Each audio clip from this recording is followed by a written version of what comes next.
Olá, meus amigos, tudo bem? Eu sou Paulo Portinho e hoje a gente vai falar do dólar. Quem acompanha o canal sabe que há muito tempo eu sugiro que o dólar é provavelmente o ativo ou a moeda mais mal gerida do planeta. Os Estados Unidos se fiam na ideia de que todo mundo precisa de dólar e vai continuar precisando para os próximos 20, 30 anos e emitem como se não houvesse amanhã. Isso acontece desde pelo menos 2008.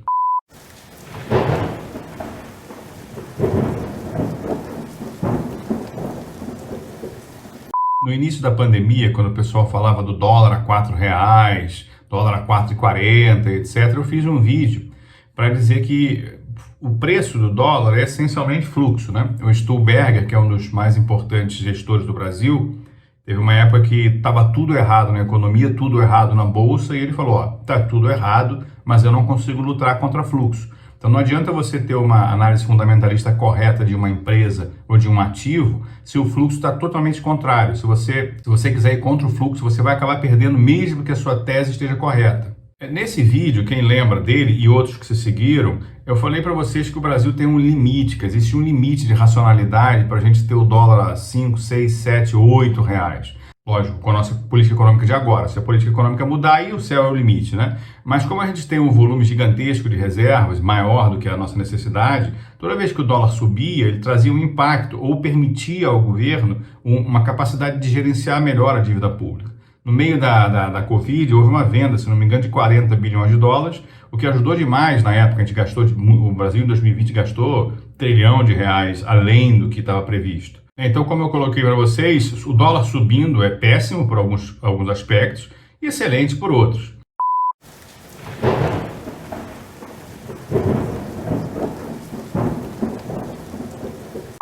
Mas nesse momento que a gente está vendo dessa queda significativa do dólar, foi muito, muito grande e muito rápida. Fundamentalmente, muita gente já vinha falando isso, né? Inclusive analistas estrangeiros, que o dólar estava, o real, né? Estava num nível muito, muito baixo.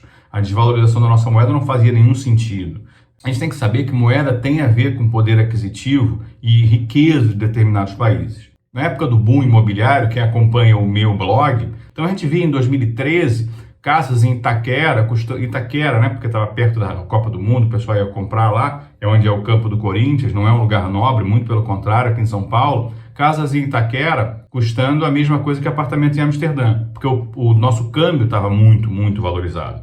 Então, aquilo era anormal. O que acontece hoje também é anormal. Além da inflação das coisas ter disparado no exterior, a relação real-dólar estava muito alta, 5,90, 5,70. Então, quando você comparava o custo de vida entre os dois lugares, fazia muito sentido que, sei lá, um quilo de carne, um quilo de filé mignon custasse nos Estados Unidos 5, 6 vezes mais do que aqui no Brasil. Não faz muito sentido esse disparate de poder de compra, nem naquela época e nem hoje.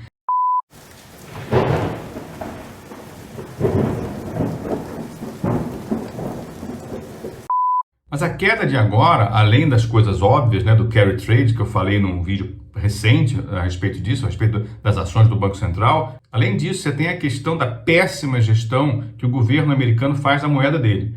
Eu não sei se vocês lembram, mas no começo do governo Trump, o Trump dizia que ele queria o juro baixo, porque o objetivo dele era desvalorizar a moeda, né? O objetivo era criar inflação e desvalorizar a moeda. E os europeus faziam a mesma coisa. Qual é a vantagem de você desvalorizar uma moeda tão importante quanto o dólar que todo mundo tem? A grande vantagem de desvalorizar essa moeda, além das questões de gestão de dívida, etc., é que você se torna mais atraente, né? Você vende mais. Os Estados Unidos têm muita coisa interessante para vender, as pessoas querem comprar de lá de altíssimo nível. Então, essa queda do dólar em relação às outras moedas aumenta o nosso poder aquisitivo, aumenta a nossa capacidade de comprar as mercadorias de lá. E para as empresas de lá, como elas reportam em dólar, não tem nenhum problema, elas vão continuar tendo aquele crescimento. E ainda vão vender muito mais. Então, a queda do dólar tinha algum sentido para os Estados Unidos na época. Eles tentaram demais fazer isso. E como você tenta fazer isso? Emitindo, emitindo, emitindo, emitindo. A partir de 2008, o Federal Reserve passou a ter atuação ativa na gestão da liquidez do mercado, não mais se limitando a prover a liquidez necessária para o funcionamento do mesmo. O Quantitative Easing foi idealizado para ser uma compra ativa de títulos de bancos, trocados por títulos mais líquidos emitidos pelo Fed. O objetivo disso foi encharcar o mercado com liquidez, mantendo o juro praticamente zero. Observe que durante a Covid, o Fed acelerou a compra de títulos de longo prazo, em marrom. Hoje o balanço do Fed tem 9 trilhões de dólares em ativos. Durante a primeira fase, de 2008 a 2019, que foi uma fase essencialmente do quantitative easing, né, que o Banco Central americano ajudava a encher o mercado de capital, né, de dinheiro para investir, e a partir da Covid, de 2020 em diante, a coisa mudou. Aí o governo começou a emitir direto no Tesouro. Então, na verdade, o que o Banco Central americano fez, né, nessa época, foi recomprar título público de longo prazo do mercado, ou seja, ele extraiu aquilo, colocou dentro do balanço dele, ficou gigantesco o balanço do Banco Central americano, está em 9 trilhões de dólares, e como ele secou o mercado, deu espaço para o governo emitir mais e vender mais. Então, existe uma quantidade de dólares no mundo que é assustadora. E por que isso, em tese, para os Estados Unidos não seria grave?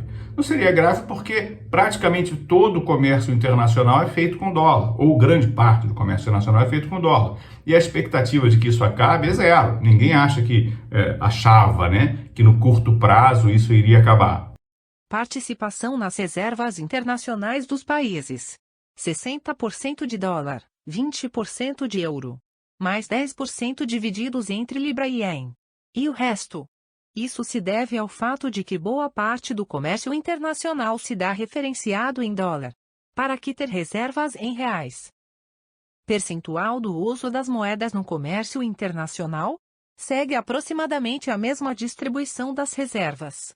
Percebe-se a grande importância do dólar nas operações, apesar de os Estados Unidos terem praticamente a mesma importância do que a China no comércio internacional. Cerca de 5 trilhões de dólares cada um.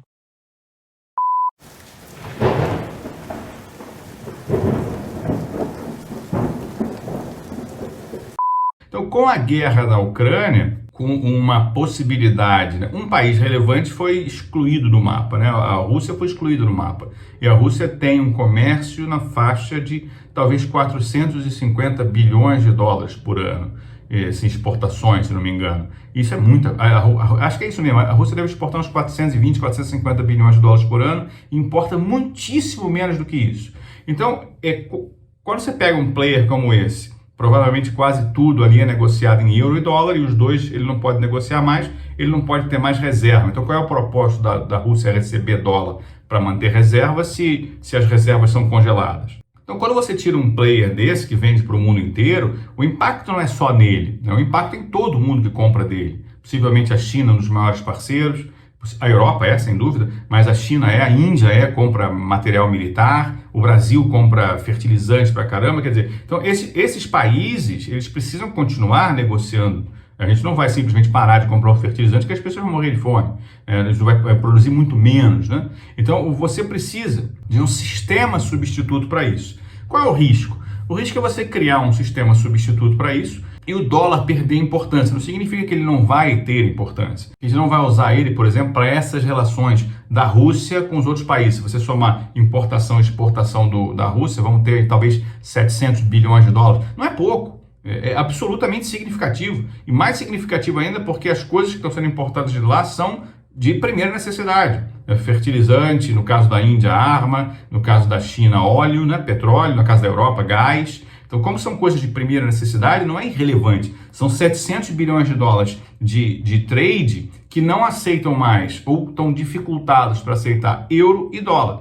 Quando você faz isso, os países, não só a Rússia, os países que negociam com ela precisam de garantia. Né? Se eu vou comprar deles ou vender para eles, eu vou precisar ter rublo ou vou precisar ter alguma moeda que eles aceitem. Ou se eles vão comprar de mim, eu vou ter que receber alguma coisa deles. Se eles não podem usar dólar, o que eles vão usar? Então, o que eu estou falando para vocês aqui, toda a explicação tradicional que vocês estão vendo do dólar desabando, está na imprensa especializada. Vocês não precisam ver o meu vídeo para isso. O que eu estou sugerindo é que talvez exista um temor do enfraquecimento do dólar como moeda de referência. Quando eu digo enfraquecimento, não é acabar, tá, gente? Quando você pega a Rússia e cancela ela, você tem 700 bilhões de dólares que precisam ter fluxo com outra moeda. Não euro, não dólar, né? Ou em grande parte, talvez não tudo. E aí você vai ter que ter o yuan vai ter que ter algum valor, o rublo vai ter que ter algum valor, o real, possivelmente, a rúpia vai ter que ter algum valor nessa transação desses países com a Rússia. E essa criação de um outro fluxo para pelo menos absorver as importações e exportações russas,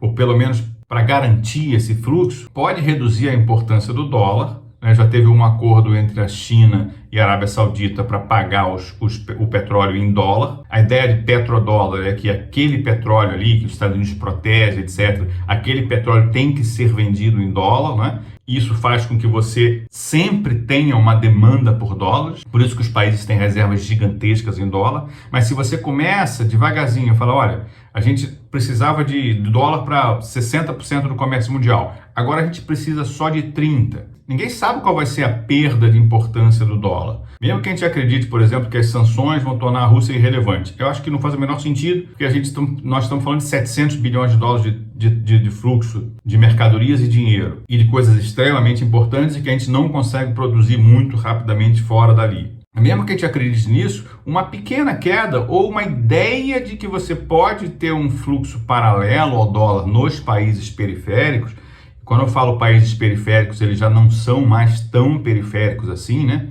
O Brasil não é periférico em termos de produção, a Rússia não é periférica em termos de produção, a China, obviamente, não é a Índia, não é a Índia, provavelmente deve ter produzido praticamente tudo que a gente usou de vacina, de insumos, etc., durante a Covid. Quer dizer, você tira... Se você fosse um player desse, a China ou a Índia saindo do comércio internacional, seria uma catástrofe muito maior do que a catástrofe russa, que a gente nem viu ainda o tamanho.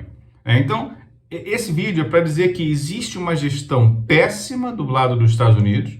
Eles emitem moeda sem limite e eles continuam emitindo moeda sem limite. A gente tem um estoque de dólares no mundo que é absolutamente inaceitável, mas ele é útil para que as pessoas façam trocas. E se essa necessidade de dólar reduzir, e lembre-se que o pessoal de mercado pensa no futuro, né? É fluxo futuro trazido valor presente. Então, se eles acham que essa necessidade vai reduzir, eles já ajustam nesse momento.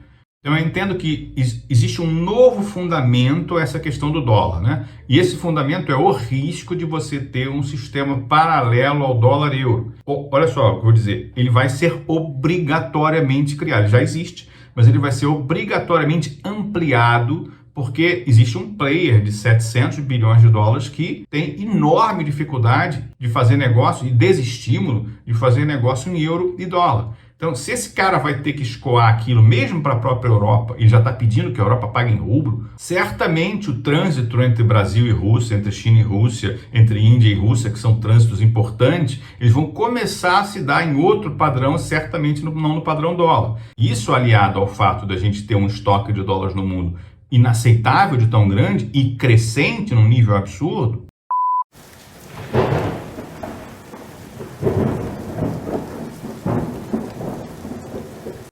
E mais do que isso, você tem uma inflação grotesca nos Estados Unidos e na Europa, que nem começou ainda, porque a falta de fertilizantes não teve impacto preste atenção nisso, a falta de fertilizantes ainda não teve impacto nas safras. Ou seja, quando o Biden diz que vai faltar comida nos Estados Unidos, ele vai ter escassez de produto, ele certamente foi informado lá pelo Pentágono, pela CIA ou por qualquer outra daquelas agências americanas de que a situação é difícil. Aliás, já está tendo racionamento de óleo de soja, por exemplo, na Alemanha. Isso é da soja que já existe, isso é do produto que já existe, o produto que não será plantado, ou que se for plantado vai ter uma perda gigantesca por não ter fertilizante, ainda nem chegou. Você tem uma inflação grotesca na Europa, uma inflação grotesca nos Estados Unidos, uma impressão ilimitada de dólares e de euros também por conta da questão da Covid, um player excluído, um player importante, que inclusive é o que está causando essa inflação toda no mundo. Ou melhor, a inflação estava enorme, a nova inflação vai ser causada por isso. Esse player talvez crie um ambiente de negócios com outros países onde não vai ser transacionado o dólar, e pode ser que outros países, como a gente já falou, Arábia Saudita e China, comecem a dizer não, eu não quero mais trabalhar com dólar porque o ativo é mal gerido. Porque eu não vou ficar sustentando, essa é a minha ideia, né? Posso estar errado. Eu não vou ficar sustentando o governo americano imprimindo dinheiro, o americano ficando cada vez mais rico, não o americano ferrado, aquele está bem ferrado mesmo, mas o americano que tem ativos ficando cada vez mais rico, que a bolsa não para de subir, salários não param de subir, o menor desemprego do mundo, porque ele simplesmente entulham a economia deles de dólar, e esse dólar acaba saindo para comprar produtos lá fora, e eu, China, Índia, como dou valor a essa moeda não desvaloriza o suficiente para o americano ficar pobre em relação ao mundo. Essa moeda continua se valorizando. Então, isso é um fundamento completamente irracional, do ponto de vista americano e do ponto de vista do resto do mundo. Então, nesse exato momento, existe uma questão geopolítica, uma questão de padrões de negociação internacional, além das coisas básicas, né, do macro e do micro, da questão do carry trade, etc. Então, esse fundamento, na minha visão, é novo. A gente vai saber, possivelmente, nos próximos 18 meses, se essa situação é sustentável ou não. Vamos aguardar.